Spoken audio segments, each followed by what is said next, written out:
कुछ बड़ी बड़ी बीमा पॉलिसी बेचने वाली कंपनियों को अपने ही कर्मचारियों पर शक होने लगता है। कंपनी को ये लगता है कि कहीं ना कहीं उनके जो कर्मचारी हैं वो आपस में मिली भगत करके फॉल्स बीमा क्लेम कर रहे हैं, मतलब झूठ का बीमा क्लेम लेते हैं वैसे व्यक्तियों की जिनकी हत्या रोड एक्सीडेंट में या किसी वजह से हुई है, और उन पे ये आपस में ही बीमा क्लेम ले करके बांट ले रहे हैं।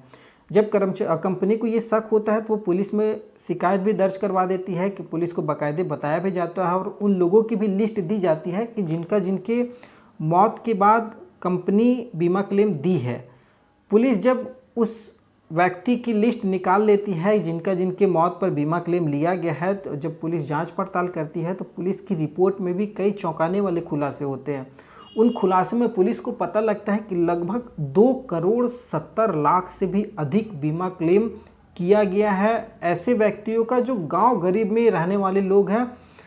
जब पुलिस को ये एक थोड़ा सा आंकड़ा मिलता है कि इतना बड़ा फ्रॉड यहाँ पर हुआ है, पुलिस हर उस व्यक्ति के घर पर पहुँचती है, जांच पड़ताल करने की कोशिश शुरू कर देती है। जब जांच पड़ताल पुलिस करती है और जिस नतीजे पर पुलिस पहुंचती है उस नतीजे पर पुलिस को कई चौंकाने वाले खुलासे होते हैं।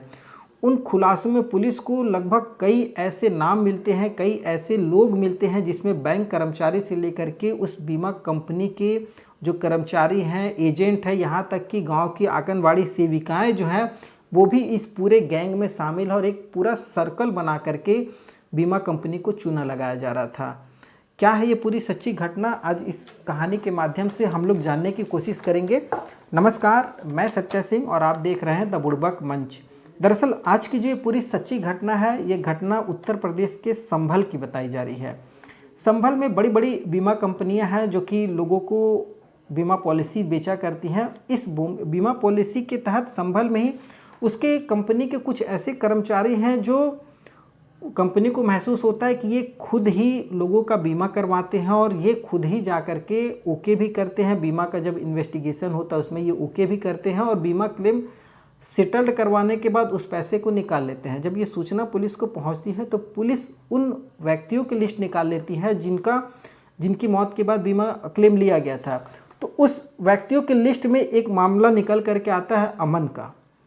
अमन जो कि संभल का ही रहने वाला है और बताया ये जा रहा है कि अमन की मौत लगभग 15 नवंबर 2023 को हुई थी और अमन की जो मौत हुई थी वो उसकी हत्या की वजह से मौत हुई थी। तो जब अमन की मौत को पुलिस शुरू से जांच पड़ताल दोबारा शुरू करती है जांच पड़ताल करने की, तो अमन की मौत से इस पूरा राज का खुलासा होता है।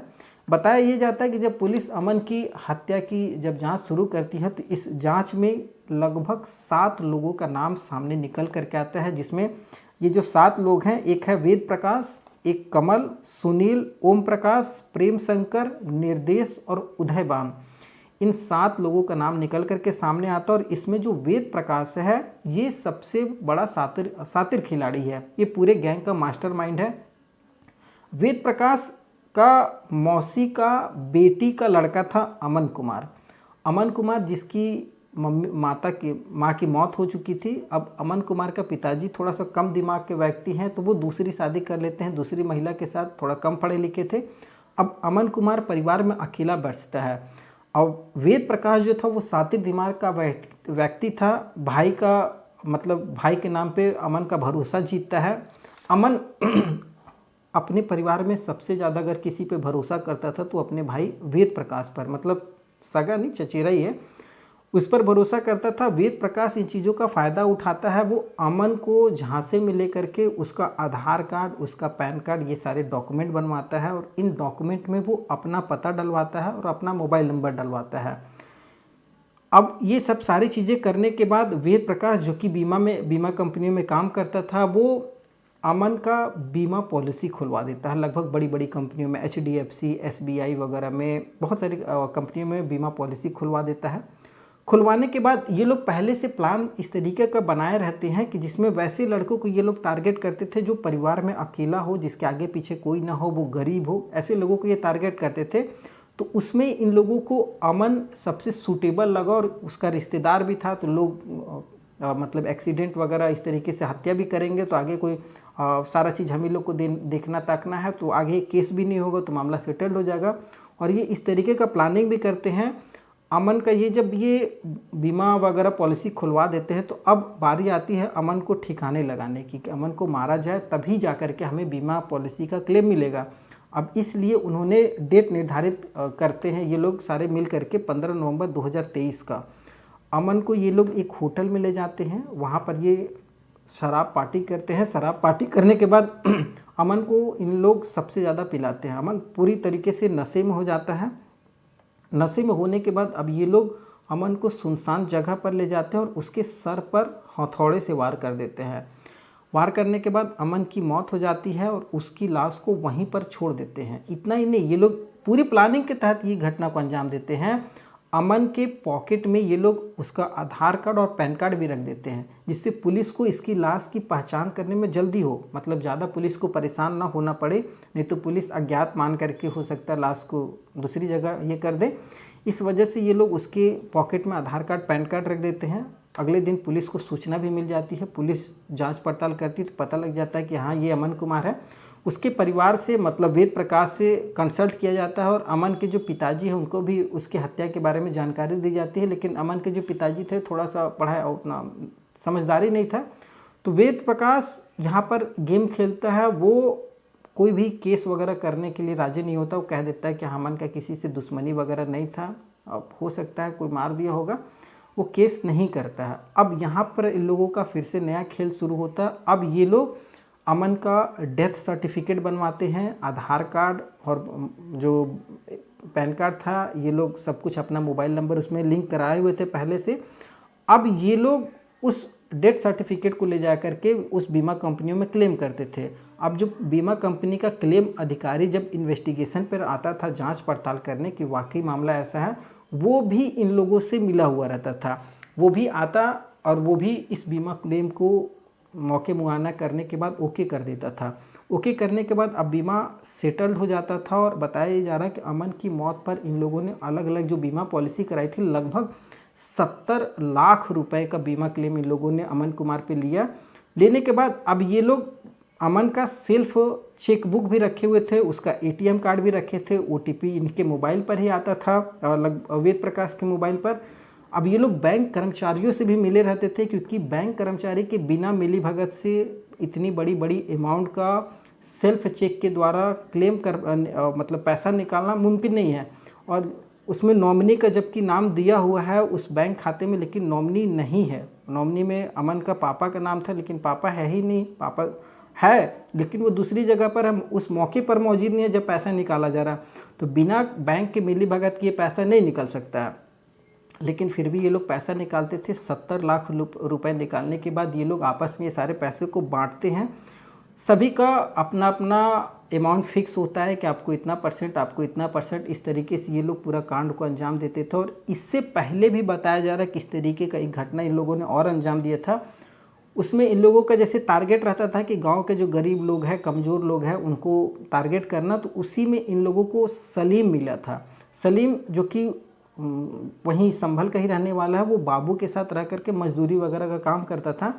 तो बाबू जो था वो भी इन लोगों की गैंग का ही बताया जा रहा है कि इन लोगों के साथ मिला हुआ व्यक्ति था। वो इन लोगों को बताता है कि मेरे साथ में एक सलीम नाम का लड़का रहता है जिसके आगे पीछे कोई नहीं है, तुम लोग उसको टारगेट करो और उसका काम तमाम करो, वहाँ से भी पैसा लो और मेरे को भी हिस्सा दे देना।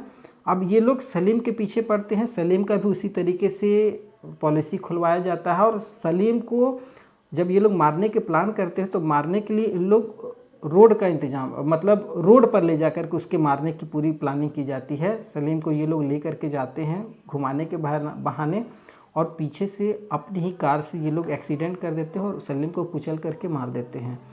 पुलिस की जांच पड़ताल में भी ये केस रोड एक्सीडेंट का निकल करके आता है और पुलिस कुछ दिनों के बाद ये केस को बंद कर देती है उस तरीके से जिस तरीके से अमन के केस को बंद कर दिया पुलिस ने। जब कोई केस ही नहीं हुआ, पुलिस जांच पड़ताल करती है लेकिन कुछ ऐसा मामला निकल करके नहीं आता तो पुलिस केस बंद कर देती है। वही सेम चीज़ सलीम के में भी हुआ। पुलिस केस होने के बाद बंद कर देती है रोड एक्सीडेंट की बात कह करके। अब वहाँ से बीमा कंपनियों का खेल शुरू होता है। वो आते हैं, सलीम पर बीमा क्लेम भी ले लेते हैं और सलीम के में लगभग बताया जा रहा है कि 20 से 30 लाख रुपए ये लोगों ने बीमा क्लेम लिया हुआ था।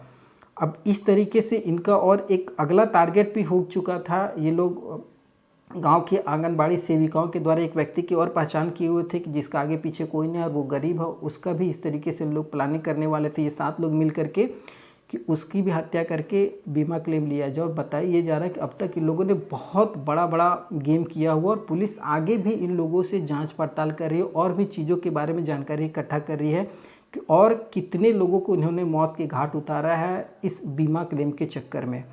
खैर, ये जो कहानी है, इस कहानी को सुनाने का उद्देश्य किसी की भावनाओं को ठेस पहुंचाना बिल्कुल भी नहीं है, बस आपको जागरूक करना है कि हम कभी भी ऐसे किसी झांसे में ना आए जहाँ पर हमें छोटी छोटी चीज़ों को लेकर के बड़ा बड़ा प्रलोभन दिखाया जाए, बड़ी बड़ी लालच दी जाती है और हम तुरंत में उस लालच में पड़ जाते हैं। जिस तरीके से अमन को या सलीम को इस लालच दिया गया कि तुम्हारे पास खूब पैसा होगा, बीमा क्लेम ले लो, कभी कुछ हो गया तो तुम्हें इतना पैसा मिलेगा, जबकि असलियत कुछ और होती है। बड़ी बड़ी कंपनियां, कोई भी कंपनियां इतनी आसानी से किसी को भी बीमा क्लेम नहीं देती है। जैसे हम लोग आमतौर पर देख चुके हैं, किसी न किसी के परिवार में इस तरीके का निकल करके आता है और बीमा कंपनी कितनी एक्टिव होती है बीमा क्लेम देने में, ये सभी को पता है। यहाँ छोटी सी गाड़ी का एक्सीडेंट हो जाता है तो उस पर बीमा क्लेम लेने के लिए नाको चने चबाने पड़ जाते हैं, तब भी नहीं मिल पाता, और यहाँ पर इतनी आसानी से मिल रहा है।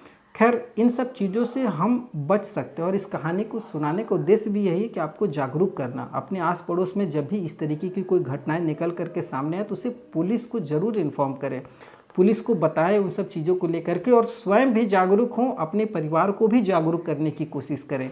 खैर, आप क्या सोचते हैं इस पूरी घटना को लेकर के, आप हमें कमेंट के माध्यम से बता सकते हैं आपकी क्या राय है इस घटना को लेकर के, और आप कहाँ से ये वीडियो देख रहे हैं आप हमें वो भी कमेंट के माध्यम से बता सकते हैं। अगर वीडियो पसंद आया होगा तो चैनल को सब्सक्राइब जरूर कीजिएगा। आगे फिर से नई वीडियो में मिलेंगे, तब तक के लिए जय हिंद, जय भारत।